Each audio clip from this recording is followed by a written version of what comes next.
Justamente la primera reunión que se da fue a raíz de los bloqueos que estuvimos en Cochabamba solidarizándonos hace unos meses y nace esta inquietud de convocar a un Consejo Nacional de Cámaras Industriales donde participaron presidentes y gerentes de La Paz, de Oruro, de Chuquisaca, Cochabamba, Santa Cruz, y donde todos compartíamos en el análisis previo y en la presentación de cada departamento la preocupación que existe por la latente crisis económica que está viviendo el país hoy. Yo un poco de lo que rescataba de la reunión es que la crisis económica que vive el país ya no es solo de un solo sector, ya no es solo del sector empresarial, sino que es una crisis que ha llegado ya al bolsillo del ciudadano en común. Escuchábamos a la Iglesia hace un momento en su intervención, en su homilia, y se ve que no hay que ser un entendido para entender que la economía hoy está agonizando y que no vamos bien, la economía no está yendo bien y que las autoridades lo único que han hecho es ir postergando las decisiones urgentes que se deben tomar en el país para poder salir de esta grave situación, y que lo que hoy vivimos son los síntomas de malas decisiones de más de 20 años de políticas erradas, de una falta de decisión en tomar políticas en lo fiscal, en lo monetario, y que hoy lo que nos tiene es un tipo de cambio totalmente diferenciado al oficial, una falta de combustible, y por supuesto que eso se ve reflejado en el bolsillo de los ciudadanos bolivianos con una inflación que todavía no tiene freno.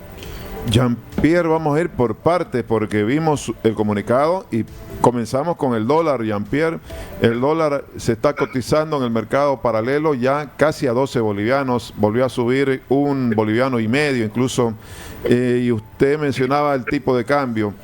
¿Qué está ocurriendo con el dólar desde su punto de vista y qué se debe hacer con el tipo de cambio en el análisis que han realizado?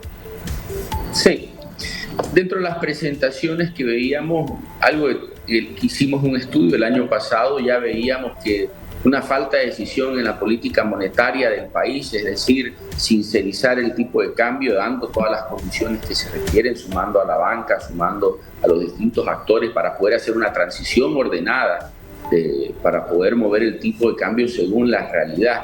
Hoy lo que vemos es un tipo de cambio paralelo muy lejano al 6.96, y si vemos solamente como referencia el tipo de cambio cripto que está publicado en la página web del Banco Central, ya vemos un tipo de cambio alrededor promedio de 11 bolivianos por dólar, o sea que ya eso nos demuestra de que hay un valor del boliviano depreciado, de que no hay una decisión política de buscar cómo llegar a tomar las medidas que nos permitan tener certidumbre en el tipo de cambio.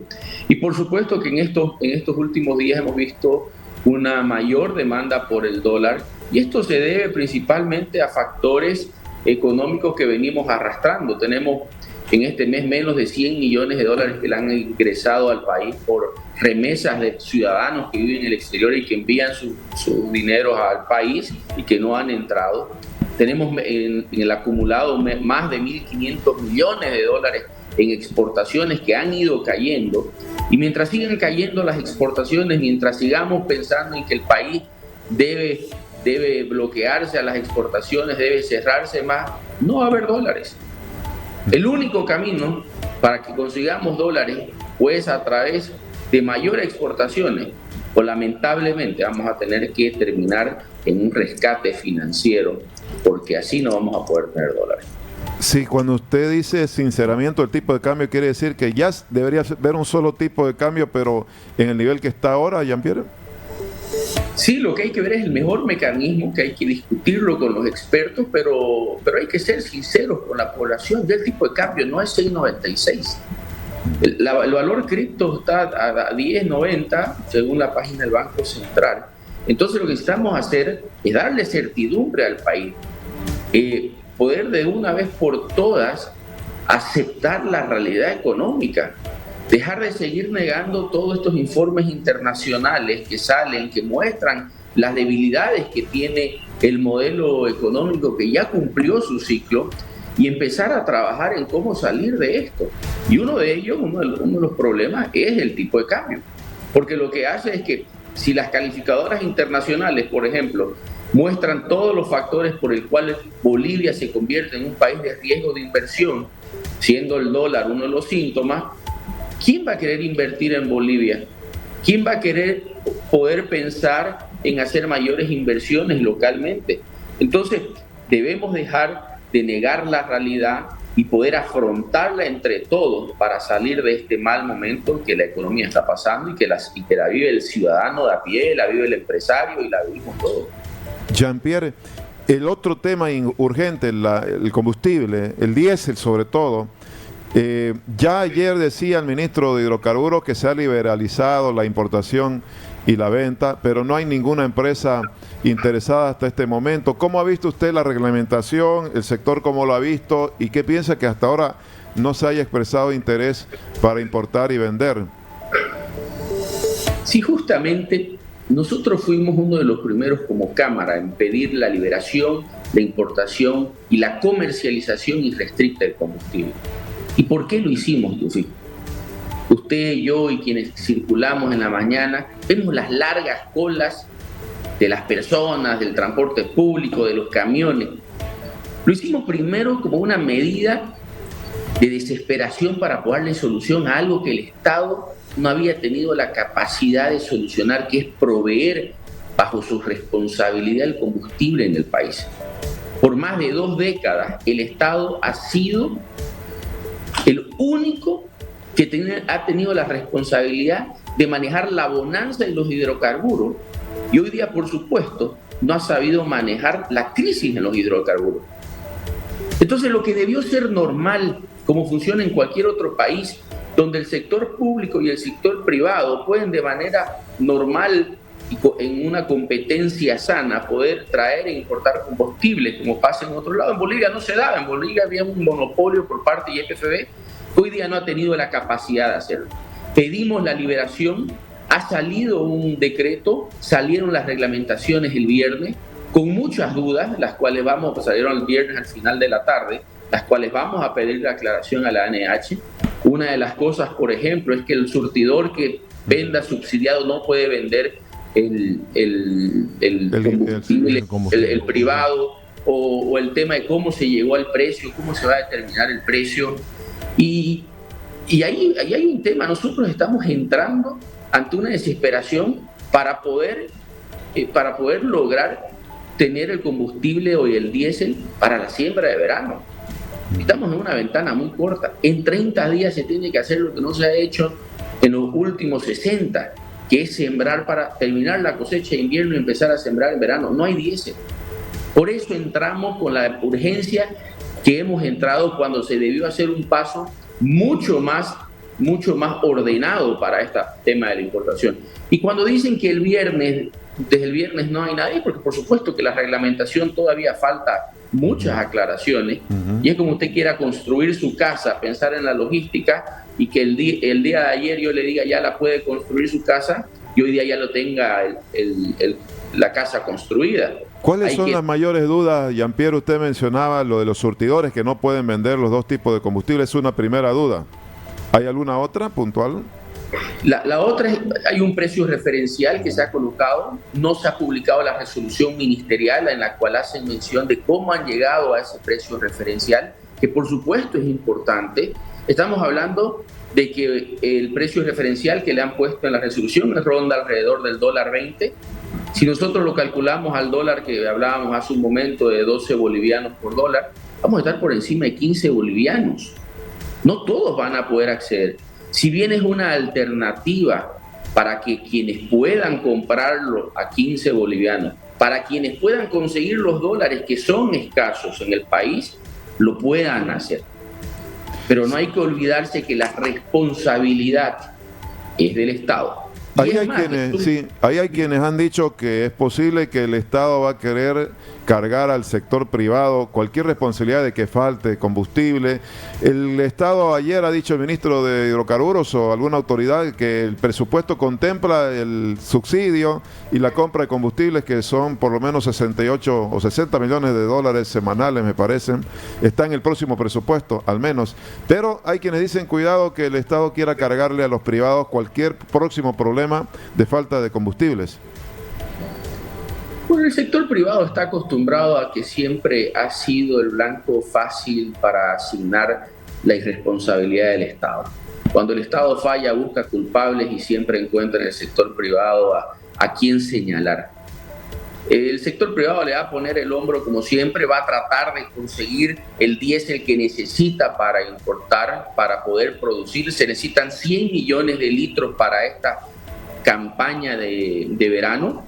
Tenemos que ver cómo conseguir esos 100 millones, porque si no, ¿qué es lo que va a pasar, Tufi? Si no hay los 100 millones de litros de diésel, estamos al borde de un 2025 con hambre, una crisis alimentaria nunca antes vista en el país. Olvidémonos de exportar, porque ni siquiera vamos a poder garantizar el mercado local interno. Mucha gente va a tener que cerrar sus empresas. Al principio hablaba usted del aguinaldo. Yo pensaría más bien cuántas empresas van a sobrevivir la inactitud y la falta de acciones de parte del Estado. Estamos ante un momento verdaderamente crítico y que las medidas no vienen. Y lo único que está haciendo el sector privado es seguir intentando producir, invertir y trabajar en este país con las condiciones que tenemos. Jean-Pierre, lo saluda Ezequiel. Una consulta. Usted decía de que si no se toman medidas de inmediato, Bolivia tendría que enfrentar o recurrir a un rescate económico. ¿A qué se refiere con eso, Jean-Pierre?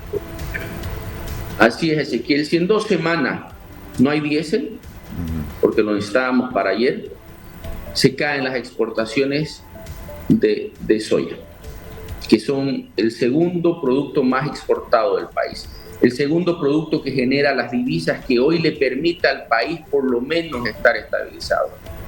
Sin esos 2.000 millones de dólares en exportaciones que puede llegar a dar la soya, Bolivia ya no tiene más divisas a dónde recurrir. Para cualquier compra, podemos tenerlo en el presupuesto, que vamos a tener los 700 millones para importar combustible, pero si no las tenemos la divisa, la única manera que queda es recurrir a los países vecinos para un endeudamiento o para recurrir al Fondo Monetario Internacional y de una vez por todas presentar un plan estructurado que nos permita salir de la crisis y que por supuesto eso venga acompañado de un crédito que genere divisa.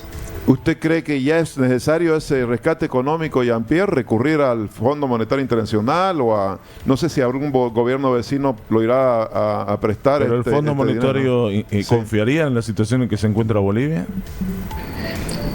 Yo creo que estamos ante 2 semanas de un escenario donde, si en 2 semanas, como decía, no hay diésel, lo único que podemos hacer es recurrir, porque no vamos a tener recursos para pagar la deuda externa, para poder pagar nuestras importaciones de insumos y materias primas. Entonces, no nos va a quedar otra.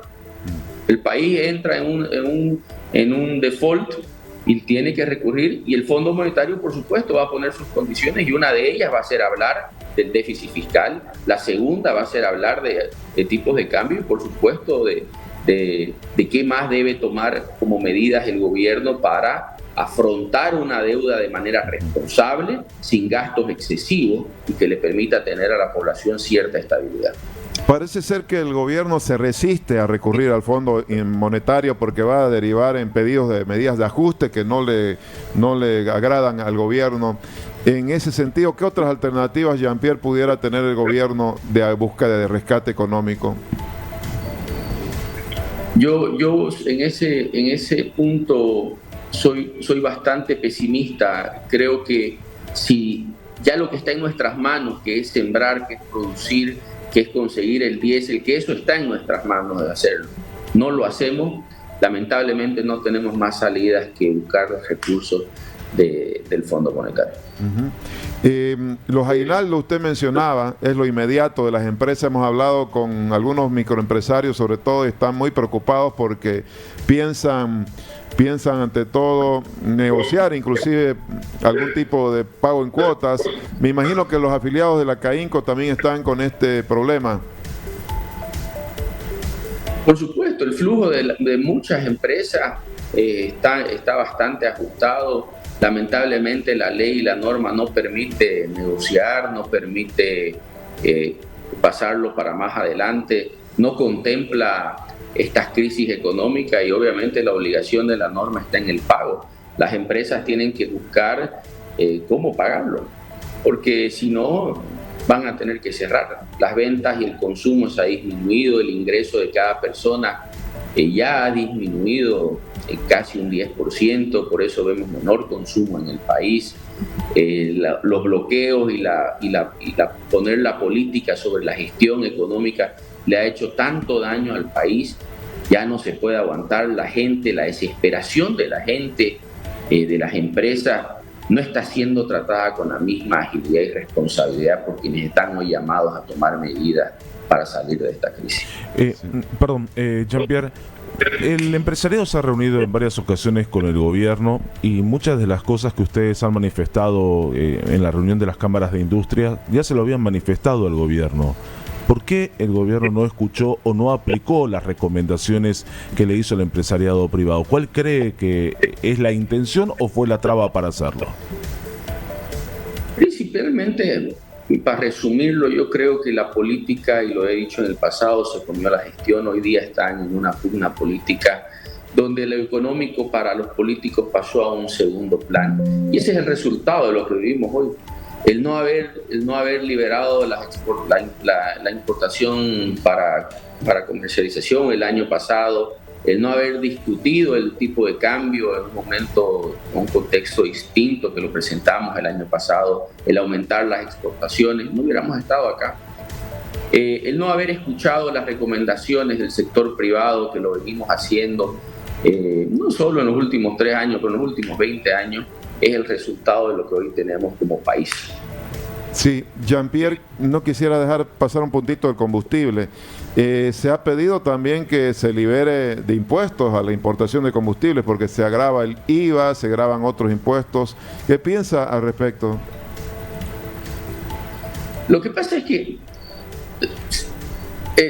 como no se han tomado medidas, y si uno le sigue sumando cosas al precio, IHD, IVA, a la importación de combustible, eso va a hacer que el diésel llegue al país más caro. Nosotros somos un país donde tenemos que hacer una logística mucho más cara que cualquier otro país. Entonces el diésel, en vez de costar 10 bolivianos, si le quitamos todas estas cargas tributarias, va a llegar a 15, 14, va a llegar a la población más cara, va a ir afectando a la cadena básica porque por supuesto va a ir generando mayor inflación. Hoy día tenemos que poner de nuestras partes. El sector privado está asumiendo un rol que no le correspondía, que lo pedimos hace momentos para poder compartirlo, este rol, para hacerlo mejor, pero recién nos lo han dado en el último minuto del partido y quieren que hagamos el gol cuando el árbitro está ya por pitar el final. Sí, para concluir, Jean-Pierre Antelo, presidente de la CAINCO, en Santa Cruz el malestar ha derivado en que se convoque para mañana, por ejemplo, a un anillazo, y hay otros sectores que están pidiendo un cabildo para la próxima semana. ¿Cuál es su impresión al respecto? Esa es la respuesta del cansancio de la gente. Yo escuchaba en las intervenciones de los presidentes en la reunión que tuvimos en La Paz a la presidenta de la Cámara de Industria de Pando. Y ella nos decía, nosotros vivimos ya con la solidaridad del pueblo brasileño, no tenemos que comer, nos dan 100 bolivianos para poder cargar combustible. Hoy día la crisis económica es real, es de los bolivianos, está en el bolsillo de cada boliviano. Lo que se debe hacer es afrontarlo con realidad, asumirlo y poder enfrentarlo lo más rápido posible. Ahora, lo que les quiero decir es que ya es tarde, la solución va a ser difícil, la salida es dolorosa, hay oportunidades, pero el tiempo pasa. Para cosechar no podemos sembrar, no podemos esperar que pasen los buenos tiempos climáticos. Entonces esa respuesta de la población es el desgaste, el cansancio, el no tener que comer, el no tener cómo transportarse, el no saber si mañana hay clases o no porque hay paro de micro, el no saber si voy a ir al centro de médico de salud porque los médicos están en paro, el no saber si voy a ir a Cochabamba o a La Paz porque me van a bloquear la carretera. Hay un desgaste total, el país está agonizando y nuestros actores políticos no lo ven con la misma manera.